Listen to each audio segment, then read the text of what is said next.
CJA TV.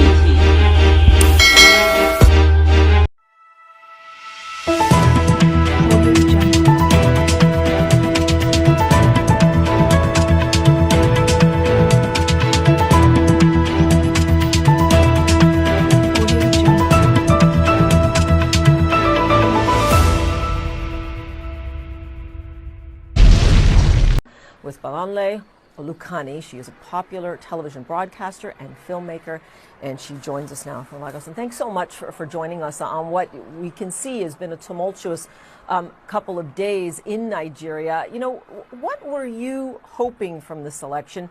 And what do you think Nigerians ended up with here? We saw a glimpse, really, there of the chaos, of the confusion, and the fact that things are still so tense. Yeah, so I think when it comes to what were we hoping, you know, INEC, the body that is conducting the elections, passed an electoral act in 2022. And pretty much the electoral act said that the results were going to be transmitted on their platform. So it was going to be an electronic transmission. Once the votes were done being correlated and counted at the polling units, right after then, they had a device that would allow them to capture the results from the polling unit, and it was going to be transmitted and uploaded directly onto a platform that every single Nigerian would have the opportunity to be able to see the results. That did not happen.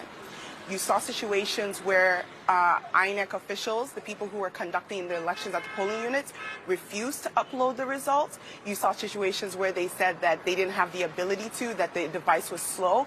And even more so, the actual portal that has the results, up to now, up to 50% of the polling units results have not been uploaded. So the question I think all of us are asking is, at the coalition center that's happening right now in the counting in Abuja, what are you guys counting? Like, what results are you showing us? Number two, a lot of the results that are being uploaded onto the database do not compare with the results that people took pictures of on their phone. I think what people have to understand is that Nigerians didn't just vote and leave. They stayed at their polling units till 1, 2 a.m., 3 a.m. and counted those results with the INEC officials. So we all have proof of what actually happened at our polling units, and we have pictures of it, and we're seeing that it's not the same thing that they're telling us at the polling center, coalition center in Abuja. It feels like it's just basically they're lying to us right to our faces, and there seems to be no responsibility for that. You know, this election is not just important, it is make or break for Nigeria. I can hear the emotion, obviously, and as you point out, this was supposed to be technology that was supposed to make things more transparent, not less so. I take your point. People are posting these results and the discrepancies all over social media. I've seen them for myself. Now, to give an example, where you are, you voiced particular concern about Lagos. You know, why? What did you see there that told you we're being lied to?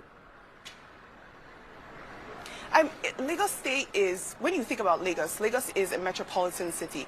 We all know the role and the power that social media has, especially in Lagos.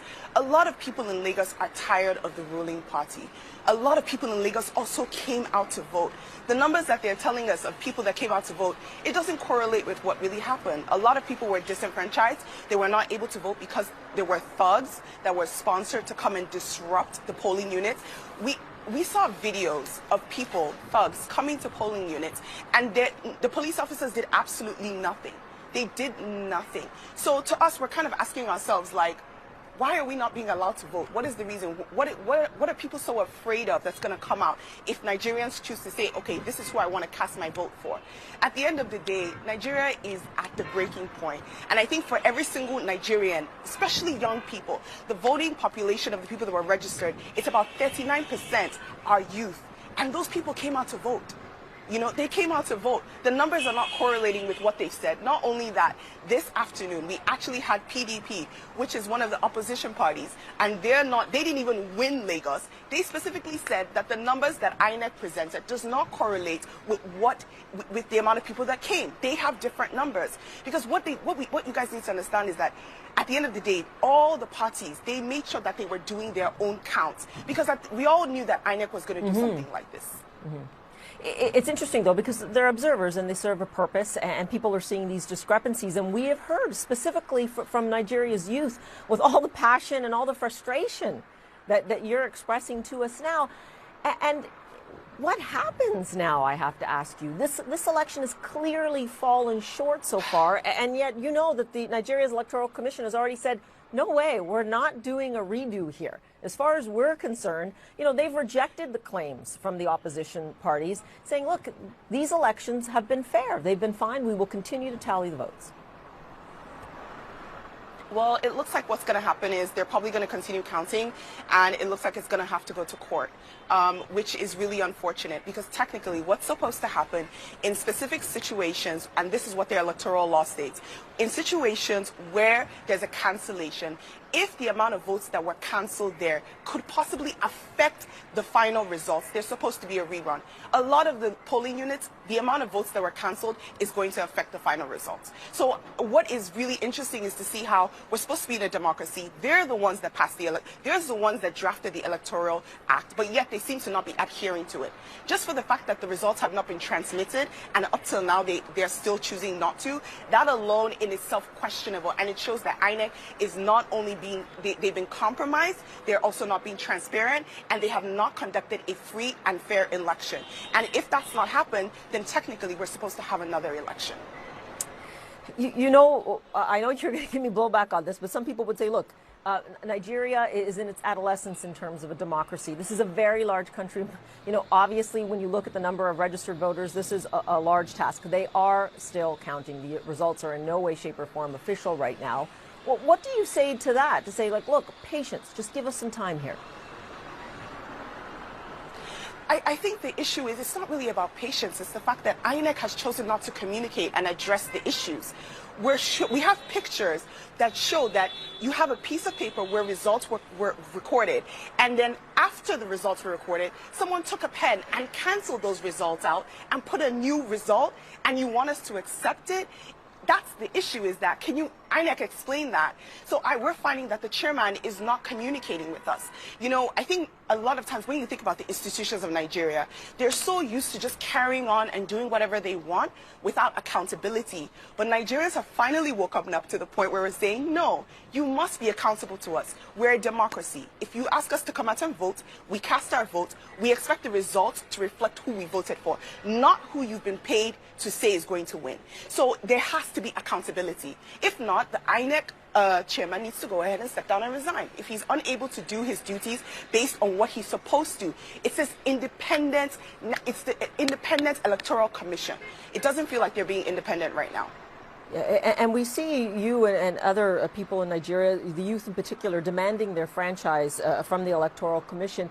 A lot of this is born of the unexpected results of Peter Obi, who I believe you support. He is the next generation, as it were, and yet it seems like a 70-year-old from the ruling party right now is in the lead. What do you think it will mean here if indeed there isn't that generational shift? And what is Nigeria's youth looking for in terms of this perhaps being more of a movement that will continue, not just for this election?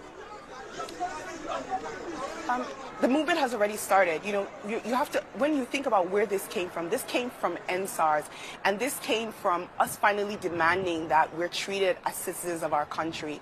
And Nigerian youth are finally involved in politics. So it's not going to be going down. We're not going back, no matter what happens. In terms of, the potential of having Bola Ahmed Tinubu as the president, I think a lot of Nigerian youth are worried about his health. We're worried about his ability to be able to rule Nigeria. We've been ruled by so many people who are much older, and they don't seem to be willing to accept or understand what it is that we need. But even more important, what we're looking for is a competent leader.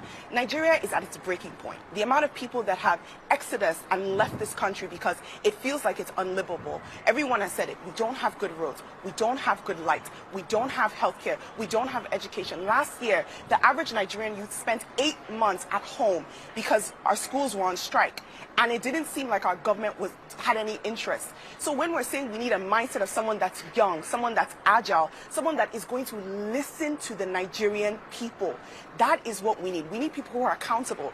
And a lot of times when you look at the past leaders or the people that are running, they don't seem accountable, which is why a lot of Nigerian youth, we have chosen and we're saying, you know what, this Peter Obi looks like someone that's listening to us.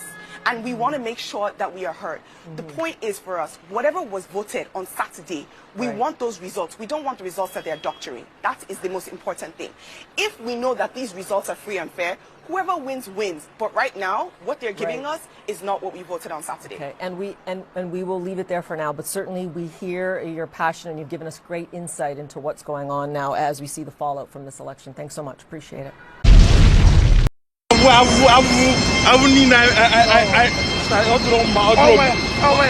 Obi adro wana ya ocha. Maka ebi no we protest right now like bro. I get you one. So I need to comment to you.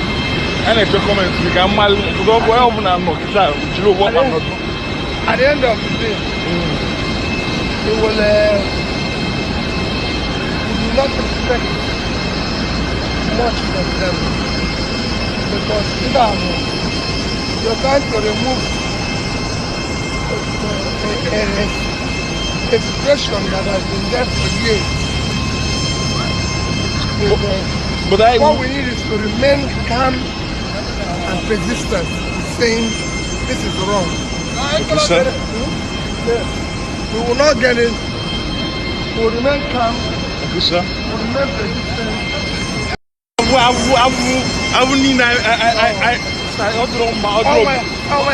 Obi adro wana ya ocha. Maka ebi no we protest right now like bro. I get you one. So I need to comment to you. I need to comment to you. I'm mal to go over now no kita. You what I'm not.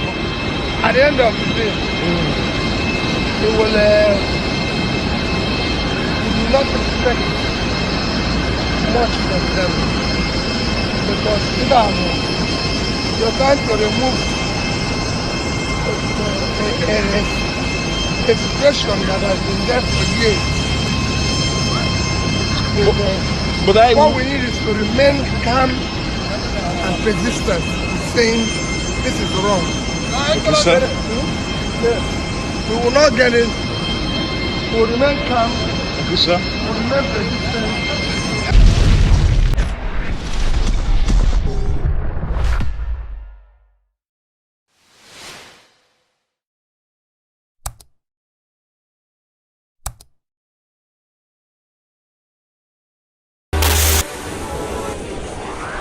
DJ ATV. DJ ATV.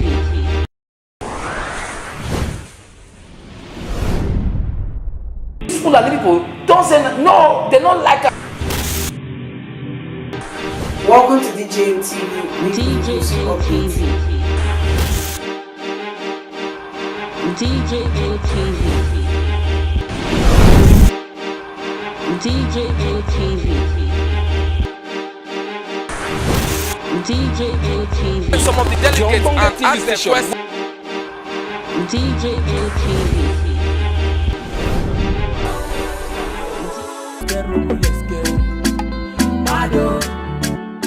DJ ATV.